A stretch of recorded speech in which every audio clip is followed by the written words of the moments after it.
ಓಂ ನಮಃ ಶಿವಾಯ. ಕುಂಭ ರಾಶಿಯ ನನ್ನೆಲ್ಲ ಆತ್ಮೀಯ ಬಂಧುಗಳೇ, ನಮ್ಮ ಚಾನೆಲ್ಗೆ ನಿಮ್ಮೆಲ್ಲರಿಗೂ ತುಂಬು ಹೃದಯದ ಸ್ವಾಗತ. ಒಂದು ಮಾತಿದೆ, ಗುಂಪಿನ ಹಿಂದೆ ನಡೆಯುವವನು ಗುರುತನ್ನು ಎಲ್ಲಿ ಮಾಡಬಲ್ಲ. ಕುಂಭ ರಾಶಿ ಎಂದರೆ ತನ್ನ ಹಾದಿಯನ್ನು ತಾನೇ ಸೃಷ್ಟಿಸಿಕೊಳ್ಳುವ ರಾಶಿ. ಆದರೆ ಈ ಬಾರಿ ಅಂದರೆ ಜುಲೈ 15ರಿಂದ ಜುಲೈ 30ರ ನಡುವೆ ನೀವು ಒಂದು ವಿಷಯವನ್ನು ನೆನಪಿನಲ್ಲಿಡಬೇಕು. ಅವಸರದಲ್ಲಿ ತೆಗೆದುಕೊಳ್ಳುವ ನಿರ್ಧಾರವು ಚೆನ್ನಾಗಿ ನಡೆಯುತ್ತಿರುವ ಆಟವನ್ನೇ ಹಾಳು ಮಾಡಬಹುದು. ಥಂಬ್ನೈಲ್ನಲ್ಲಿ ನೀವು ನೋಡಿರಬಹುದು, ಕುಂಭ ರಾಶಿಯ ಇಡೀ ಆಟವೇ ಬದಲಾಗಲಿದೆ ಎಂದು.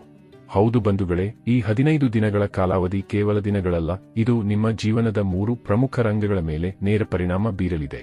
ಒಂದು, ನಿಮ್ಮ ವೈಯಕ್ತಿಕ ಜೀವನ; ಎರಡನೆಯದು ನಿಮ್ಮ ಮಕ್ಕಳು, ಆರೋಗ್ಯ ಮತ್ತು ಕೆಲಸದ ವಿಷಯ; ಹಾಗೂ ಮೂರನೆಯದು ಜುಲೈ 27ರ ನಂತರ ನಿಮ್ಮ ಹಣಕಾಸು ಮತ್ತು ಕುಟುಂಬದ ಸ್ಥಿತಿ. ಈ ವಿಡಿಯೋದಲ್ಲಿ ನಾವು ಪ್ರತಿಯೊಂದು ಗ್ರಹಗತಿಯ ಬದಲಾವಣೆಯ ಸತ್ಯವನ್ನು ಎಳೆಯಾಗಿ ತಿಳಿಯೋಣ. ವಿಡಿಯೋವನ್ನು ಪೂರ್ತಿಯಾಗಿ ನೋಡಿ, ಯಾಕೆಂದರೆ ಇದು ನಿಮ್ಮ ಜೀವನದ ಮಹತ್ವದ ತಿರುವಾಗಲಿದೆ. ನಿಮ್ಮ ಜೀವನದಲ್ಲಿ ಏನಾದರೂ ಸಮಸ್ಯೆಗಳು ಬಾಧಿಸುತ್ತಲಿದ್ದರೆ ಈ ಕೂಡಲೇ ಸ್ಕ್ರೀನ್ ಮೇಲೆ ಕಾಣ್ತಿರುವ ನಮ್ಮ ಗುರೂಜಿ ನಂಬರಿಗೆ ಕರೆ ಮಾಡಿ ಶೀಘ್ರವೇ ಶಾಶ್ವತ ಪರಿಹಾರ ಕಂಡುಕೊಳ್ಳಿ. ಮೊದಲನೆಯದಾಗಿ, ಜುಲೈ 15ರಿಂದ ಜುಲೈ 24ರವರೆಗಿನ ಸಮಯದ ಬಗ್ಗೆ ಚರ್ಚಿಸೋಣ. ನಿಮ್ಮ ರಾಶಿಯಿಂದ 5ನೇ ಮನೆಯಲ್ಲಿ ಬುಧನು ಸಂಚರಿಸುತ್ತಿದ್ದಾನೆ. 5ನೇ ಮನೆ ಎಂದರೆ ಅದು ಪ್ರೀತಿ, ಸಂತಾನ, ಬುದ್ಧಿ, ವಿದ್ಯಾಭ್ಯಾಸ, ಪರೀಕ್ಷೆ ಮತ್ತು ಕ್ರಿಯೇಟಿವಿಟಿಯ ಸ್ಥಾನ. ಈಗ ಏನಾಗಿದೆ ಎಂದರೆ, ಈ ಬುಧನು ವಕ್ರಿಯಾಗಿದ್ದಾನೆ ಮತ್ತು ಅಸ್ತನಾಗುತ್ತಿದ್ದಾನೆ. ಇಲ್ಲಿ ಒಂದು ದೊಡ್ಡ ಟ್ವಿಸ್ಟ್ ಇದೆ. 5ನೇ ಮನೆಯು ಪ್ಲಾನಿಂಗ್ ಮಾಡುವ ಸ್ಥಾನವೂ ಹೌದು.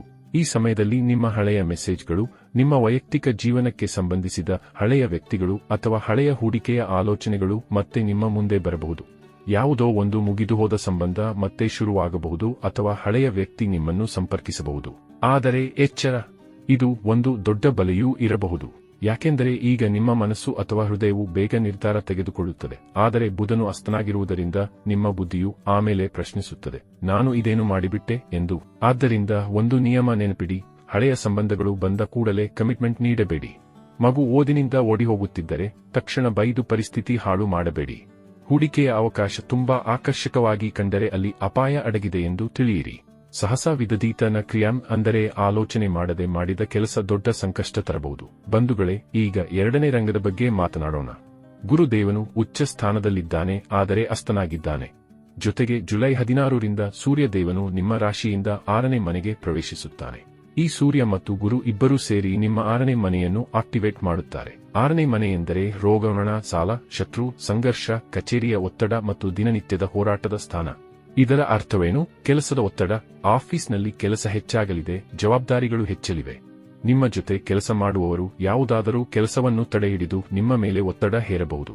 ಹಣಕಾಸಿನ ಹೊರೆ, ಹಳೆಯ ಇಎಂಐ, ಬಿಲ್, ಲೋನ್ ಅಥವಾ ಫೀಸ್ ಪಾವತಿಸುವ ಸಮಯ ಬಂದಿದೆ ಎಂದು ನಿಮಗೆ ನೆನಪಾಗಬಹುದು. ಆರೋಗ್ಯದ ಸಿಗ್ನಲ್, ನಿಮಗೆ ಮೊದಲೇ ಶುಗರ್, ಬಿಪಿ, ಅಸಿಡಿಟಿ ಅಥವಾ ನಿದ್ರೆಯ ಸಮಸ್ಯೆ ಇದ್ದರೆ ಜುಲೈ 15ರಿಂದ 30ರ ನಡುವೆ ನಿಮ್ಮ ದೇಹವು ಒಂದು ಸ್ಪಷ್ಟ ಸಿಗ್ನಲ್ ನೀಡಲಿದೆ.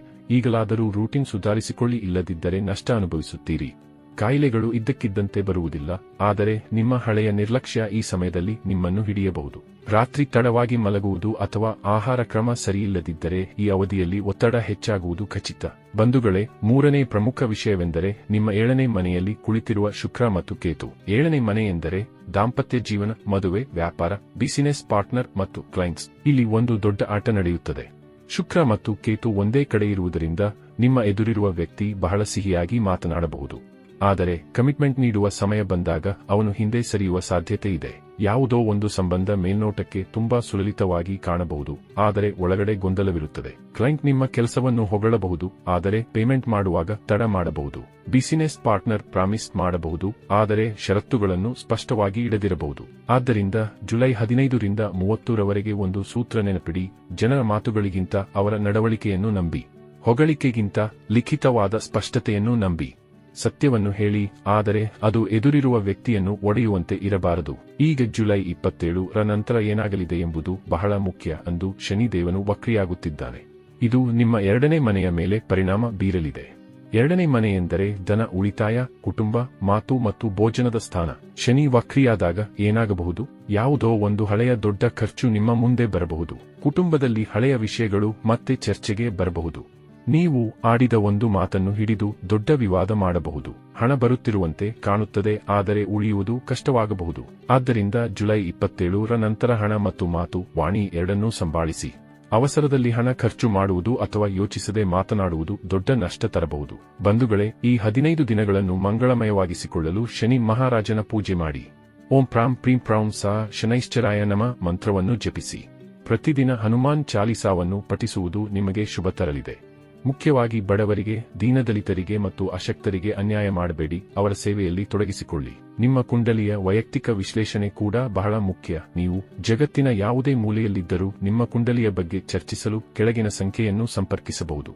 ಈ ಮಾಹಿತಿ ಇಷ್ಟವಾಗಿದ್ದರೆ ನಮ್ಮ ಚಾನೆಲ್ ಸಬ್ಸ್ಕ್ರೈಬ್ ಮಾಡಿ ಮತ್ತು ಕಾಮೆಂಟ್ ಬಾಕ್ಸ್ನಲ್ಲಿ ಹರ ಹರ ಮಹಾದೇವ ಎಂದು ಬರೆಯಲು ಮರೆಯಬೇಡಿ. ಈ ವಿಡಿಯೋವನ್ನು ನಿಮ್ಮವರೊಂದಿಗೆ ಹಂಚಿಕೊಳ್ಳಿ. ನಿಮ್ಮ ದಿನಗಳು ಸುಖಮಯವಾಗಿರಲಿ.